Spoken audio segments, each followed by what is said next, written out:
O hina marama, o hina potea, o hina tea.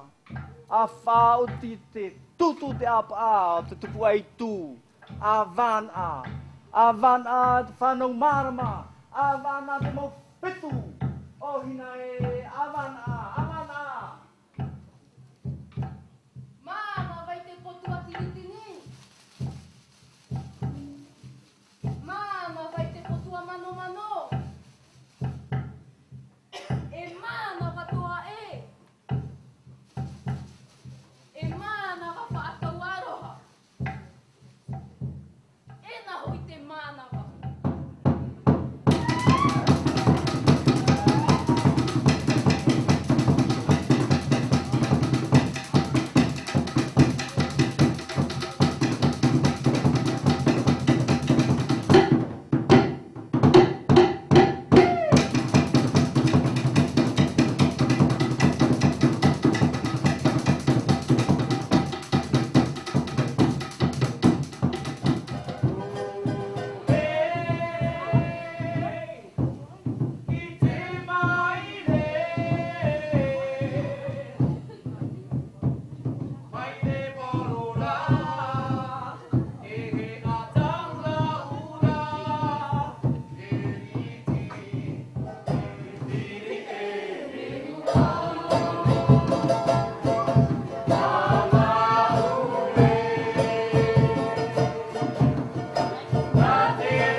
Le premier fruit, l'offrande donc des prémices, était justement l'offrande du premier ourou de l'arbre atteint. Donc.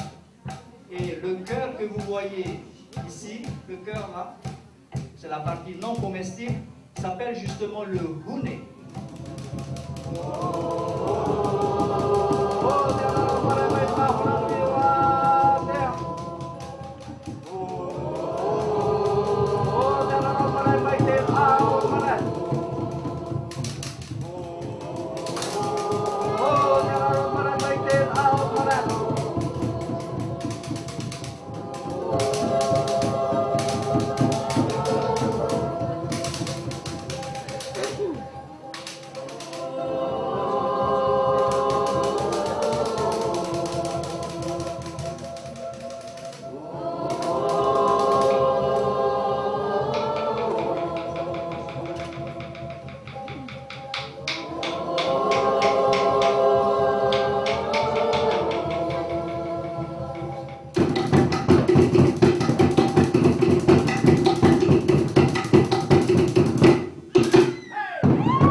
Fait venir de Polynésie, justement pour ce moment de partage du taro, du ourou, des aliments de chez nous. Donc c'est un partage qu'on souhaite faire avec vous. Et pour la première fois à la délégation, nous avons pu faire cette célébration du Hune, qui est un moment fort, un temps fort, un moment important pour nous. Ça, c'est le lignard. Et les trois couleurs.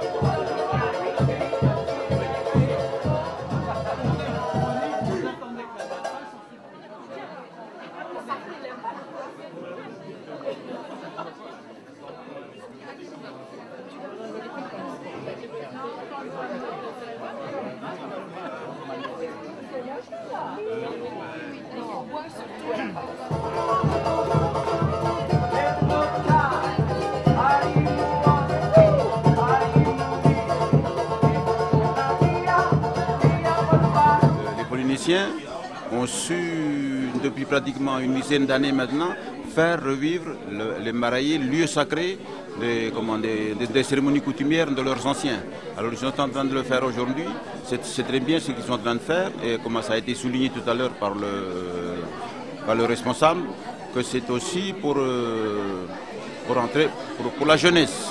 Je suis très émue, tout simplement, très honorée de cette invitation et d'avoir pu participer effectivement à la cérémonie en tant que porteuse d'une offrande, c'est certain, mais surtout très émue, c'est ce que je disais en aparté, c'est-à-dire qu'il y a beaucoup de douceur dans toutes ces pratiques, et surtout ce dont on se rend compte, c'est que ça n'est pas que de la danse, ce ne sont pas que des chants, il y a vraiment de la communication avec la terre, il y a de l'esprit dans cette danse, il y a de l'âme, et c'est vraiment ça que j'ai ressenti, et j'avais réellement les larmes aux yeux parce que c'est tout simplement beau, et ça montre à quel point effectivement la France, grâce à ses outre-mer, est diverse et riche, et ça donne envie de montrer cette diversité-là. C'est vraiment très intéressant de voir aujourd'hui comment toutes ces pratiques et toutes les paroles qui vont avec sont remises d'actualité, sont réinvesties par les Tahitiens et tout ce que ça peut porter pour les nouvelles générations. Et je trouve que c'était vraiment intéressant ce soir parce que d'une part c'était très bien organisé, il y a beaucoup de monde donc ça intéresse, ça fait plaisir. Et je trouve que ce qui est particulièrement bien, c'est qu'il y a énormément de jeunes qui se sont déplacés. Après 30 ans de vie parisienne, c'est la première fois que j'assiste à un renouveau comme ça de nos traditions polynésiennes. Et c'est une bonne idée. En plus, ça attire beaucoup de monde. Donc c'est une belle occasion de retrouver nos ancêtres, nos coutumes et aussi des amis d'aujourd'hui. Cette célébration a été possible sous, on va dire, les efforts de la délégation de Polynésie à Paris. Je pense que dans un premier temps, c'était pour sensibiliser un petit peu nos concitoyens en métropole. Dans un deuxième temps, certainement pour faire connaître un petit peu notre culture ici en métropole, donc pour d'autres personnes. Et puis pour nous aussi, donc d'essayer d'aller vers l'ouverture au monde. Derrière ça, il y a la question de la sauvegarde des traditions, il y a la sauvegarde de la formation de nos générations, que nos générations futures puissent s'inspirer des traditions, mais à condition d'avoir une formation, on va dire, adéquate et certainement une formation approfondie des choses du passé.